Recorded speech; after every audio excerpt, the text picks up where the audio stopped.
दवाइये ऐसन है का करबा। हाँ दवाइये गाय भैंस के दूध पियले रहता तो तनी 2-4-5 दिन के बाद फायदा कैले रहती। ये दवाई ऐसा है कि पेट में गई कि तुरंत अटैक तुरंत शुरू कर देगी पावर बढ़ाएगा। ता कार्यक्रम के शुरुआत भैया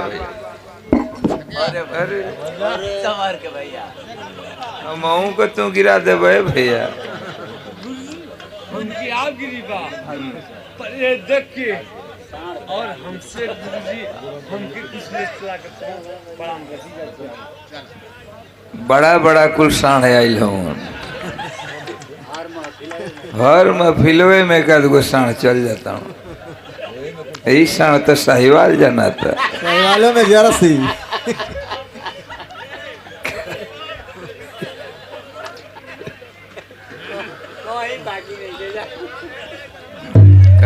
बात हुए यार आके दावे लगा तो 100 रुपया का पुरस्कार प्रधान पद के प्रत्याशी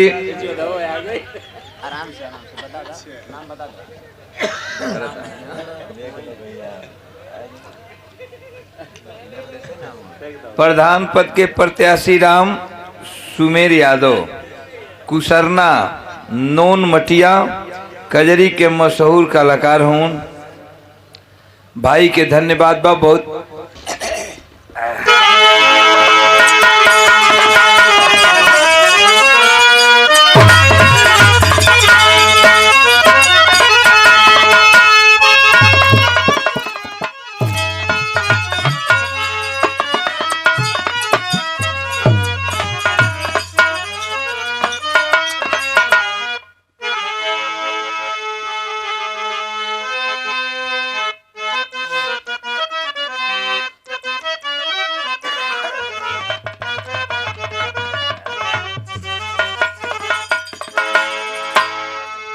हे मैया हो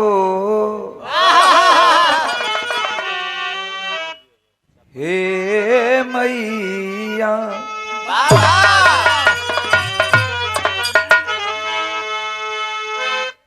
गुरु हो गोसैया पड़त बानी पैया जो हत बितत बा दिन राती हो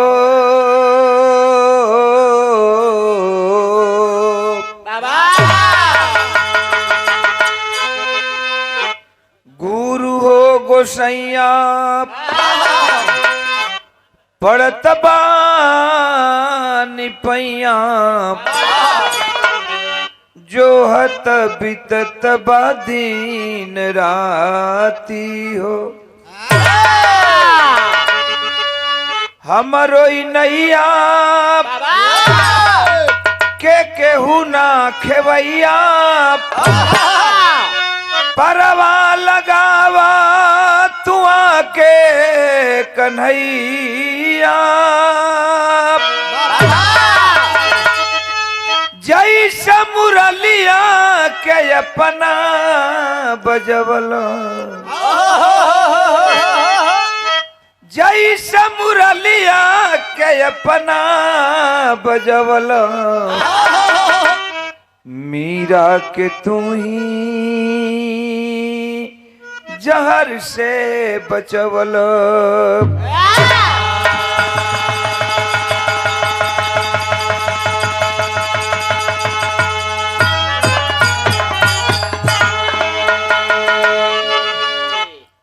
या कुंदन तुषार धवला या शुभ्र वस्त्र वृता या वीणा वरदंड मंडित करा या श्वेत पद्मासना या ब्रह्माचित शंकर प्रभृति भी दैवै सदा वंदिता सामामु पातु सरस्वती भगवती निहसे से जाडे आपहा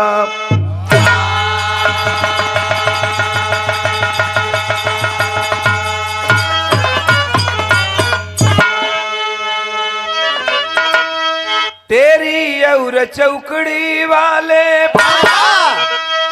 ए भैया तेरी और चौकड़ी वाले गढ़वा घाट के पालनहार राजपुर के दयाल दाता सतगुरु स्वामी जी सरकार।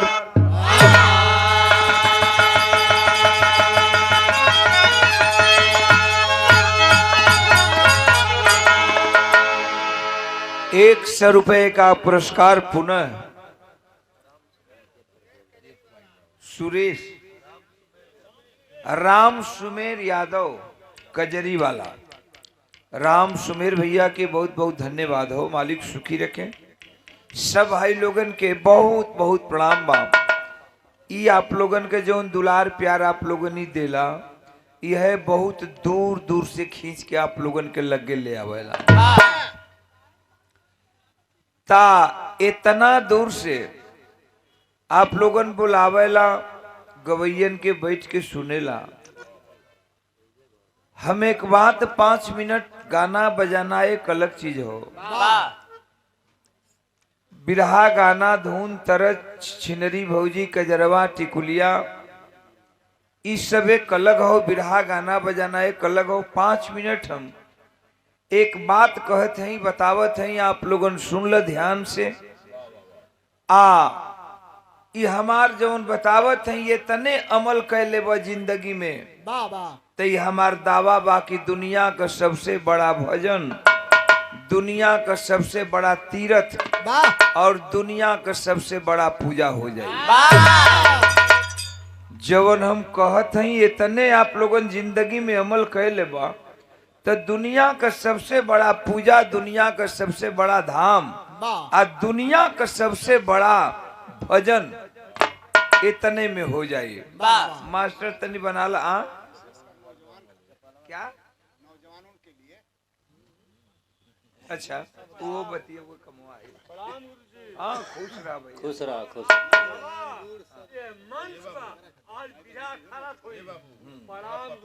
खुश रहा, खुश रहा। नहीं जैबत कैसे होए? चला साण है हुआ। 100 रुपया का पुरस्कार। चला बैठ जा आराम से। 100 रुपया का पुरस्कार वही हमारे भाई राम सुमेर यादव कजरी वाले साहिवाल जनात हो तो भाई के ही तरह बनल है। बहुत बहुत कजरी बड़ी जोर से गावलन और कुछ कजरी बड़ी जोर से करेलन। बहुत बहुत धन्यवाद बा, मालिक सुखी रखें। सब भैया लोगन के बहुत बहुत प्रणाम बा। तो हम बतावत रहले कि जवन भैया हम बतावत हैं इतने जिंदगी में अमल कैले बा लोग दुनिया का ये हमार दावा बा, ये हमार चैलेंज बा कि इतना काम कैले बा लोग दुनिया का सबसे बड़ा भजन, दुनिया का सबसे बड़ा पूजा, दुनिया का सबसे बड़ा तीर्थ और दुनिया का सबसे बड़ा धाम हो जाए। क्या करना हो? चला मास्टर बना ला।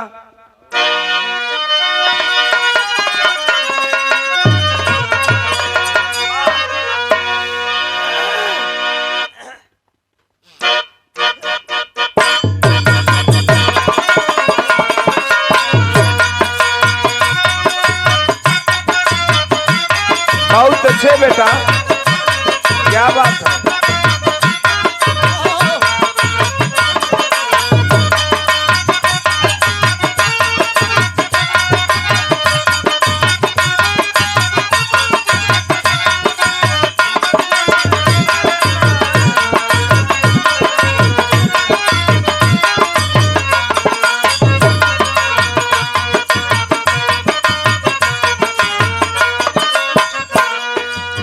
एक लाइन पर ध्यान दिया तनी 5 मिनट आप लोगों ने। आप लोगन सोची हा घरे जाके कि ओम प्रकाश कैसन भजन गौलन आ ओम प्रकाश का कह के गईलन। हम कहिला मन की तरंग मार लो, मन की तरंग मार लो, बस हो गया भजन, बस हो गया भजन।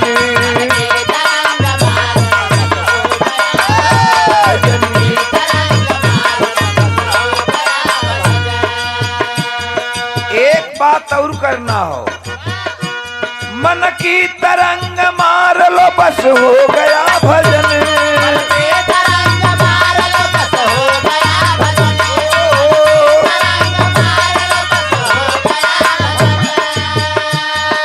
इतने काम कहते वो लोग सबसे दुनिया का बड़ा पूजा और दुनिया का सबसे बड़ा धाम और दुनिया का सबसे बड़ा भजन हो जाए। का करे कहो, मन की तरंग मार लो, बस हो गया भजन। आदत बुरी सुधार लो, बस हो गया भजन। आदत बुरी सुधार लो, बस हो गया भजन।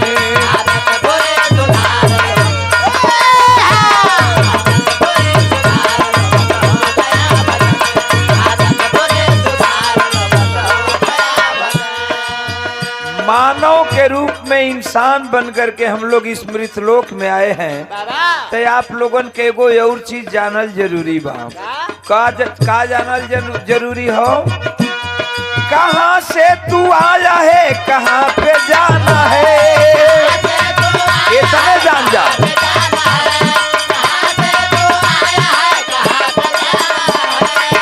जहिया इतना आप लोगन जान जाइब, हमके आपका सबके जहिया इतना ज्ञान हो जाई, तो समझ ल कि दुनिया का सबसे बड़ा भजन और दुनिया का सबसे बड़ा पूजा और दुनिया का सबसे बड़ा तीर्थ हो गए। काम कहाँ से तू आया है, कहाँ पे जाना है,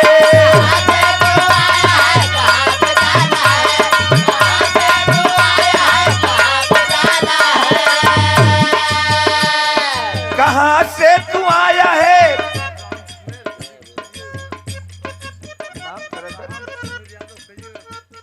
राम सुमेर यादव कजरी वाला,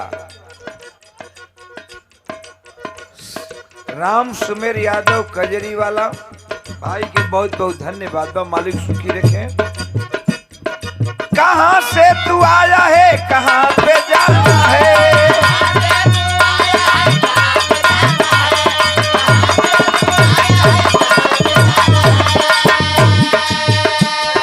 कहाँ से तू आया है, कहाँ पे जाना है, इतना ही बस विचार लो, इतना ही बस विचार लो, बस हो गया भजन, बस हो गया भजन।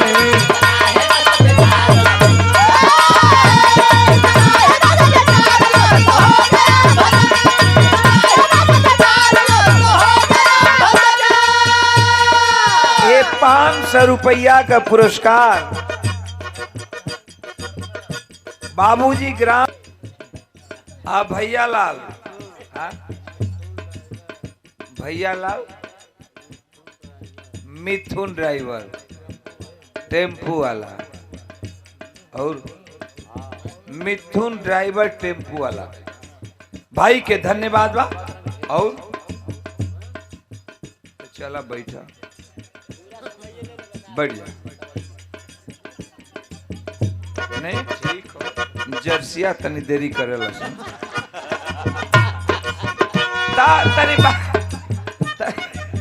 तनी बात समझ ला। आप लोगन से ही हमारा आग्रह हो, आप लोगन से अनुरोध हो, ऐ पिता तुल्य बुजुर्गों, ऐ हमारे नौजवान साथी, अगर जिंदगी को सुचारू रूप से चलाना है तो एक काम करना बहुत जरूरी है। क्या? बढ़ना, वो आगे बढ़ना, गढ़ना समाज को।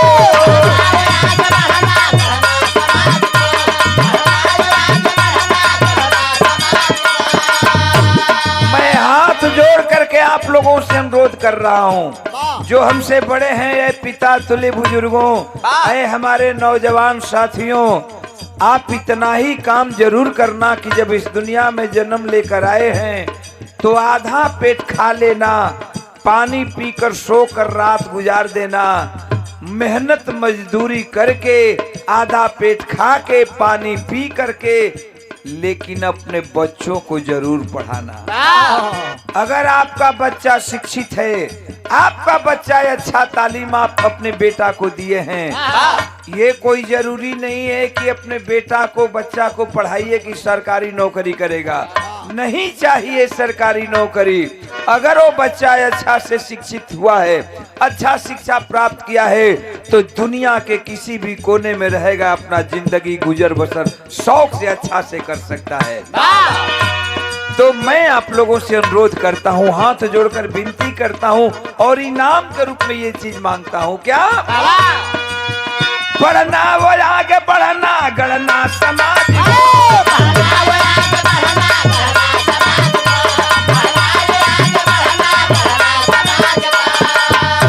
पढ़ना वो आगे बढ़ना, गढ़ना समाज को, एक दूसरे को प्यार दो बस हो गया, प्यार दो बस हो गया।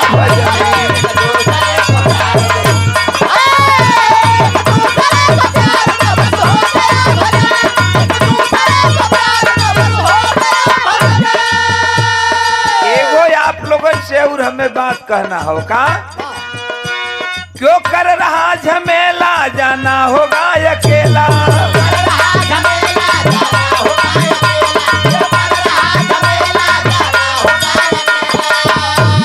आए बिरहा सुनने वाले हमारे प्रेमी, अकेले आए हैं, अकेले ही जाना है, फिर झमेला किस बात की।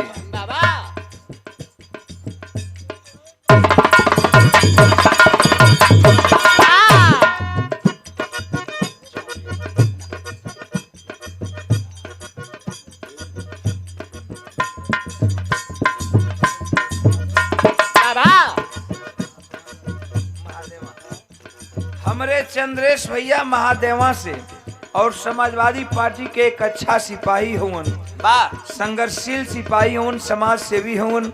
चंद्रेश भैया सुंदर पुष्पहार, एक बनारसी साफा और 500 रुपया पुरस्कार दे के स्वागत कैलन है। हौसला बुलंद कैलन। मालिक सुखी रखें, हर मोड़ पर सफलता मिले। जय मुलायम, जय समाजवाद, जय अखिलेश।